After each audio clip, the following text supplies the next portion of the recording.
on the GoToWebinar control panel to allow all attendees to. Good afternoon. My name is Behzadi. I'm the VP of the Emerging Contaminant for RJD Group. And today in this webinar, we're going to talk about the PFAS, a new emerging contaminant for indoor air quality. Next slide, please. Before I start talking about PFAS in air, I'd like to put some background.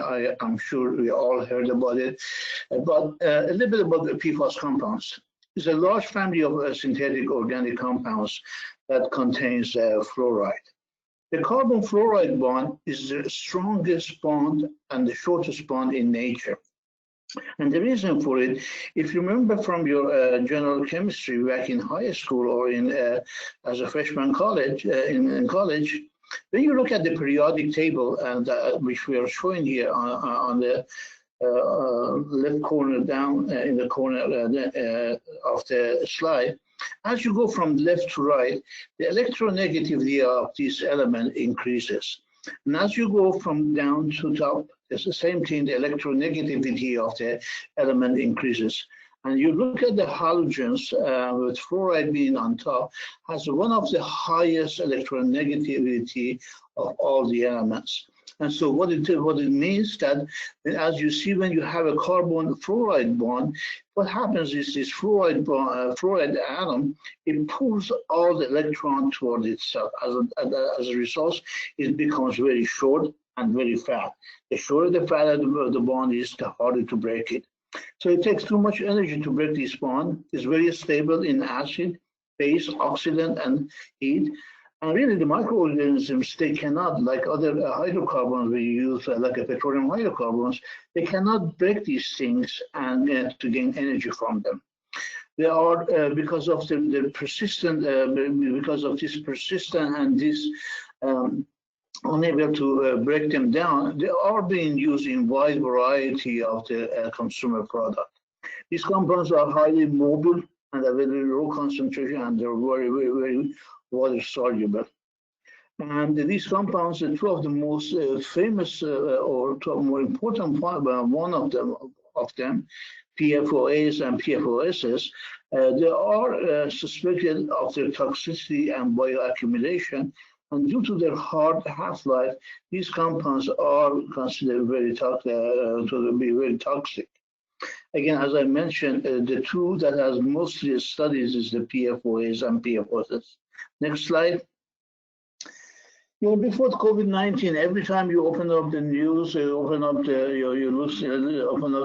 on the TV, or you're opening up, looking at the different website, you will hear a lot about the PFAS. So this PFAS is in the news, and it's not going away.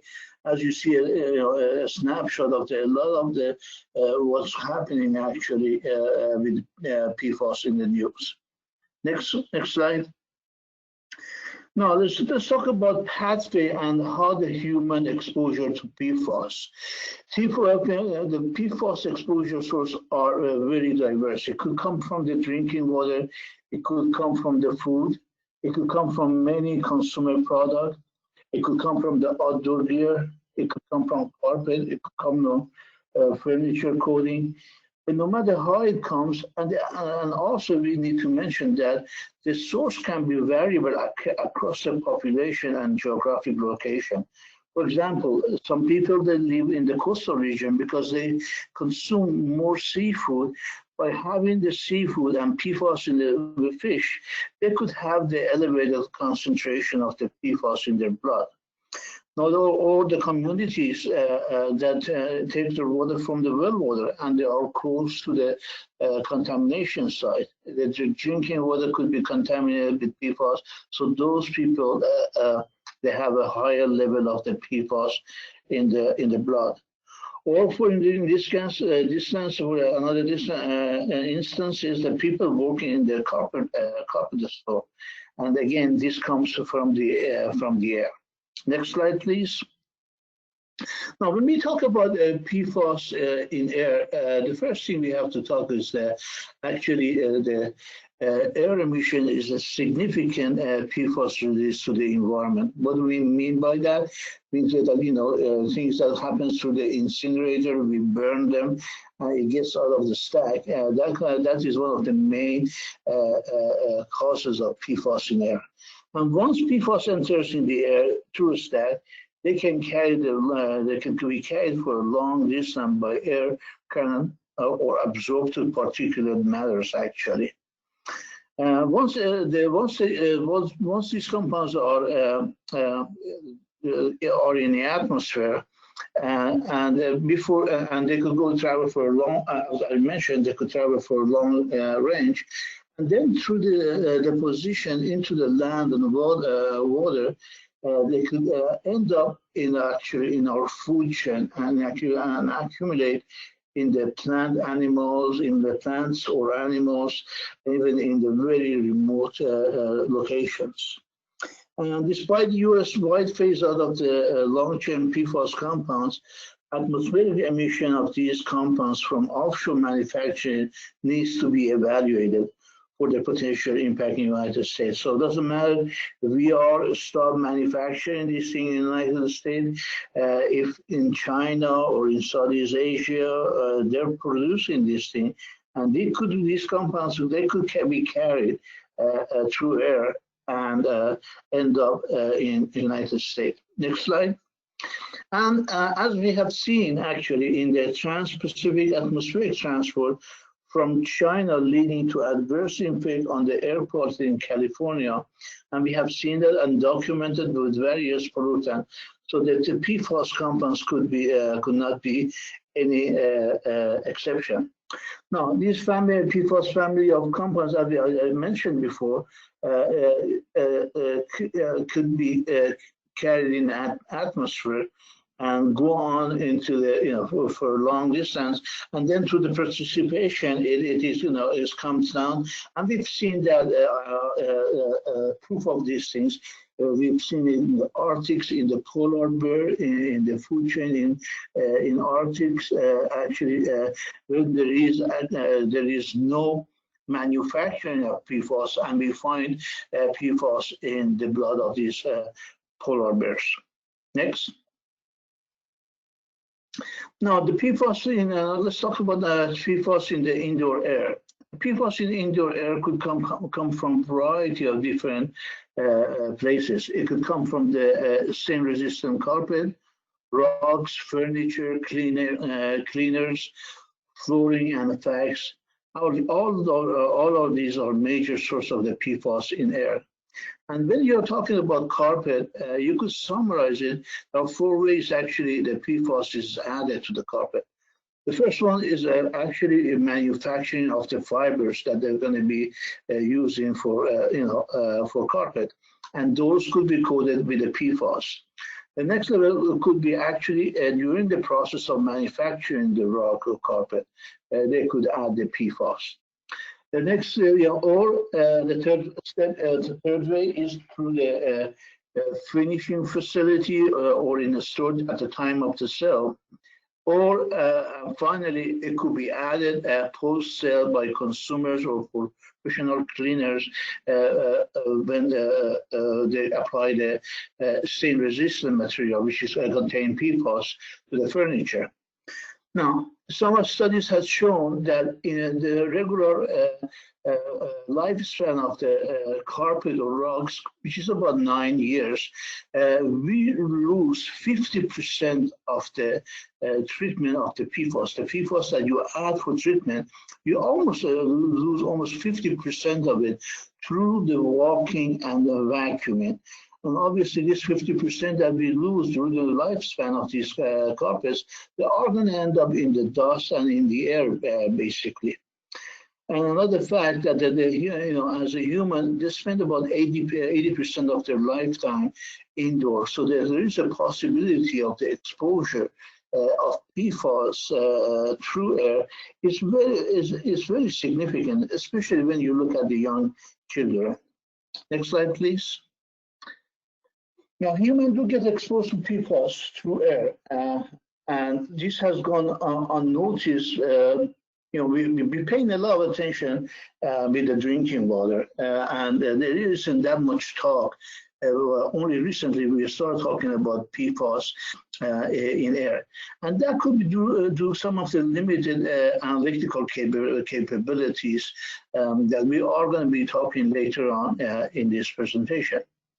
Now, one study has shown recently, one study has shown there was a 37 PFAS compound has been found in the dust and the nap of the 8 childcare centers in the United States.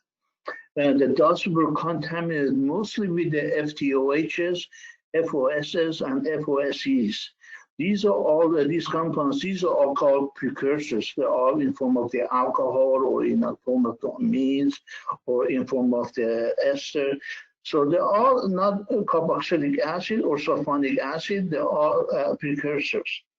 Now, another study in Greece actually conducted on the filter from the AC, and they find the various concentration of these PFAS compounds in the filter from the air conditions.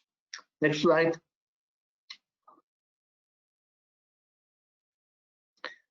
Now, in 2017, there was a study done in Finland, and they took on 57 households, and they analyzed their PFAS for the indoor, and especially that was aimed on children's bedroom. Again, as I mentioned, the FTOH homologs were found basically in all the sample, and to the less extent FOSAs and FOSEs they were found. FTOHs are relatively volatile and detected mostly in indoor air and dust. And it's also shown that the concentration of the acid form of the PFAS at a much lower concentration than the precursors. However, some study has shown a high concentration of the PFOAs and also FTOHs. And actually, this was found in the technicians that were working on waxing the skis or the snowboards. And usually, I'm not a skier, but I hear that usually the skis are being waxed with the PFAS compounds to make it more slippery, so it could go faster. So, and they find a high concentration of the PFOAs and FTOHs actually in the blood of these technicians that they were actually waxing the ski boards or the snowboards.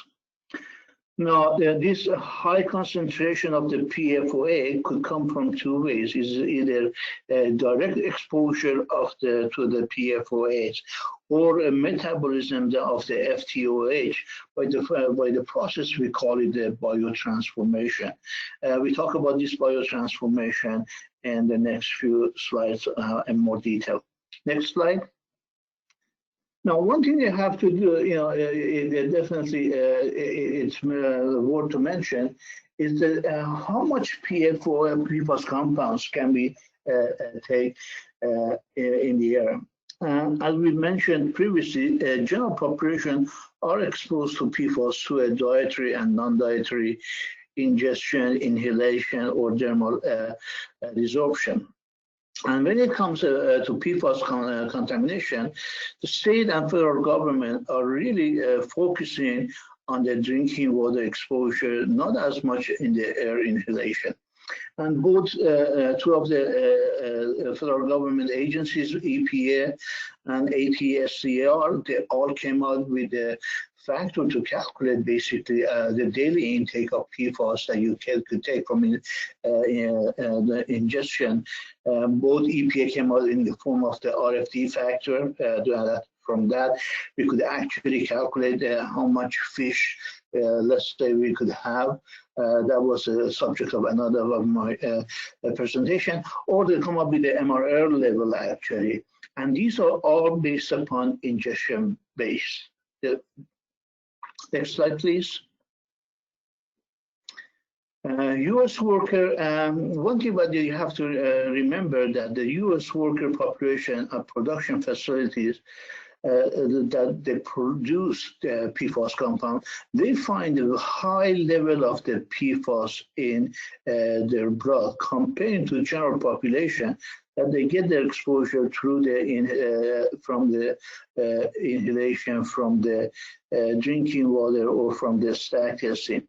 And there is also a good story about why the PFAS, the PFAS could go through the regular breathing and inhalation, and it could increase and get into the blood. Now, regardless how the PFAS enters to the blood, it's going to end up into the body. It's going to end up into the blood, and eventually into the liver and other tissues through the digestive system or the lungs. And both EPA and ATSDR targeted the inhalation dose. They came up with the inhalation dose based upon conversion of the ingestion-based toxicity criteria. Next slide, please. Now let's talk about biotransformation. As I mentioned earlier, some of the PFAS precursors, such as FTOHs, are highly volatile, and we can get to the human through air, basically. And these FTOHs, once they go once they get into the body, they go through the process that we call them the biotransformation. So some of these fluorotelomeres, such as FTOHs, FTESs, or polychlorinated phosphate esters, have been reported to go through the biotransformation in the organism. And what happens with the biotransformation, usually that happens primarily on the non-fluorinated functional group. As we mentioned earlier, the fluorinated carbon fluoride bond is strong, so there's nothing going to happen there. So in this case, these telomeres, they go through the whatever you want to call it, biotransmutation or oxidation. This is the same process that we have discussed before with the TOPS assay, actually, total oxidizable precursors, and they go through these FTOHs or esters or phosphate esters. They go through the oxidation, and then they end up to be a carboxylic acid or sulfonic acid. The chemistry of it, to make it a little bit simple, I always compare it when you have grapes and you make wine. The wine is the form of the alcohol, actually. So that could compare that to the FTOHs. And when you have the wine and you could oxidate and oxidize more, it ends up to be a vinegar, actually, grape vinegar. And the vinegar is acetic acid, or is a form of the carboxylic acid. So that is basically, that's the same process that is happening here.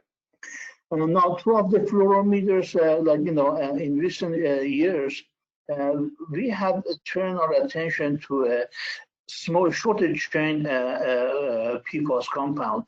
Some of the such as 8,2 FTOHs or 6,2 FTOHs.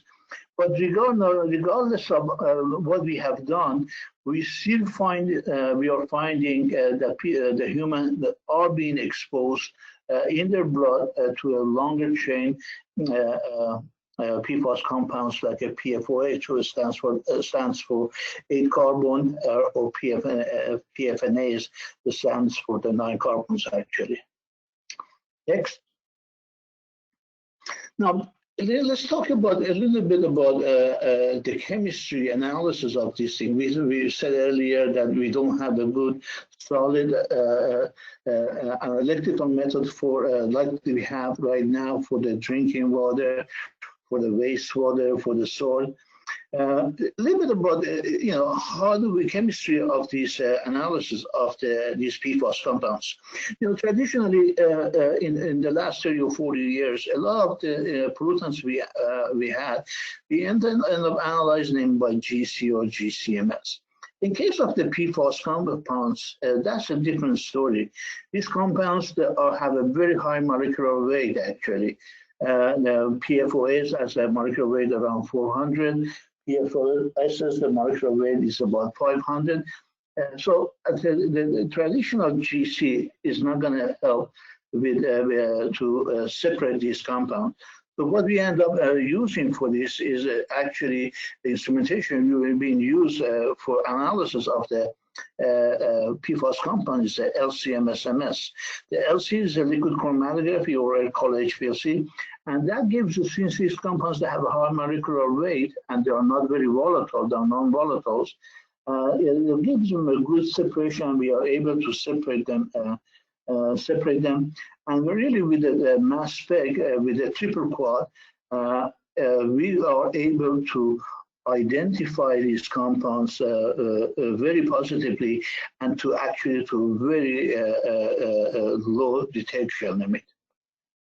Next. Now, some of the methods that have been actually reported for analysis of the PFAS, one of them is using the soap and using the XAD puff. So and we have done these things before for a lot of, this is the type of the technology we use for semi-volatiles, some for sampling air for semi-volatiles like PAHs, and they use that. So in this case, what we do is we take the sample afterwards and we do a subfluid extraction and then analyze it by the LC-MS. Another one is actually they have used using the air emission stack for the air emission stack testing using the SUMO canister sampling, and there's a question if this could be expanded to the indoor and ambient air. Another one is the modified method 5, is a train-based approach by adding a stable isotope of these PFAS compounds prior to extraction or prior to sampling. So you could actually see how much recovery you have or how much of it you have lost. And one recent study has shown actually using a thermal desorption sampler followed by GCMS to measure these PFAS compounds. Again, in this case for the GCMS, you are going to be able to analyze some of the FTOHs or some of the precursors, but you're not going to be able to see those on the mass spec for PFOAs and PFOSs. One thing that for sure is no matter what sampling media you use, the importance of having a PFAS-free material for sampling.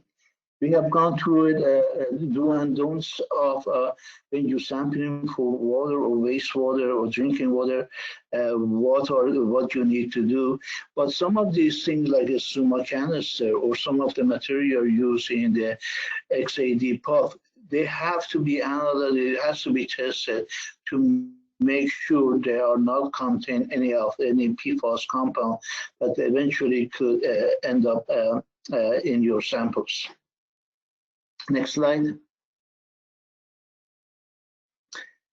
Now, path forward and what needs to be done. Really, the first thing we need a robust analytical method for analysis of PFAS. Is that through some kind of the thermal desorption tube, through the SUMO canister, or through any other things? We need a good, robust analytical method. And then the next thing is that actually the EPA has to come up with the regulatory criteria for air. As they are coming up with the drinking water, that is very important. And then they expand the list of the compounds that we're doing for PFAS. This is being done in case of the waters. We're constantly, the number is increasing. We should do the same thing for the air. And more, and the next part is maybe we should pay attention when it comes to the air sample for PFAS. We paid more attention to FTOHs. We know those are the volatile compounds. They are going to be ending up in the blood, in the human. And once we get there, they are going to go to the transformation to get the PFOAs and PFO, the acid form of them. And maybe we could do the air analysis in the two steps actually. The first step doing it for the FTOHs by GCMS, and then the heavier one, find an analytical method to do it by LCMS-MS. Next slide. Well, again, I'd like to thank you for giving me the opportunity to present this PFAS in air. Again, we are RJLE group, and we are working on a couple of other technologies, especially with FTOHs, where we're using a PTRMS for analysis of the FTOHs. So if you have, we'd be glad to team up with any of you guys and work on development of any type of the analytical method. Again, thank you very much for giving me the opportunity to do the presentation.